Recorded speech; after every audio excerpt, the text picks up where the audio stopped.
আর যাব না বেগুন তুলিতে। আম্মুরে দেখেছি মলেন্দাপুরি করতে আছে আর আমারে পাঠাইছে খেতে বাইগুন নিতে। আজকে বলে এই বাইগুন দিয়ে মলেন্দাপুরি পোড়া পোড়া করবে। এই বাইগুনটা আছে বড়, 3টা বাইগুন লইলাম, এই 3টা বাইগুনই হয়ে যাবে। হাতে নাতে পড়লাম ধরা, শরম লাগে বলিতে, আর যাব না বেগুন তুলিতে, ললিতে, আর যাব না বেগুন তুলিতে। আম্মু এই বাইগুন লই আইছি, এই ধুইয়া আন কুচ্ছালাও। বাইগুন কোড়া হয়ে গেছে, এখন আমরা রান্ধন চড়াই দেবো।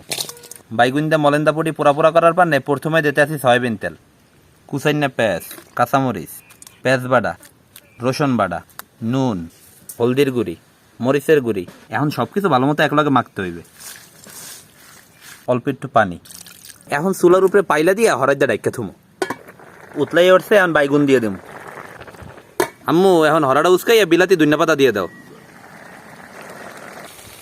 বাইগুন দা মলেন্দাপুরি পোড়া পোড়া করা হয়ে গেছে। আম্মু এখন বাইরে আলাও। ক্ষেতের তাজা বাইগুন দিয়া মলেন্দাপুরি পোড়া পোড়া একটু খাইয়ে দিয়ে কেমন হয়েছে। একটু মলেন্দাপুরি লইলাম, একটু বাইগুন লইলাম, বিসমিল্লাহ।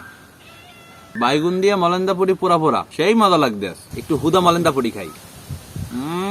জবরদস্ত। বাইগুন দিয়ে মলেন্দাপুরি পোড়া পোড়া মিজদে বাসন মনুরা।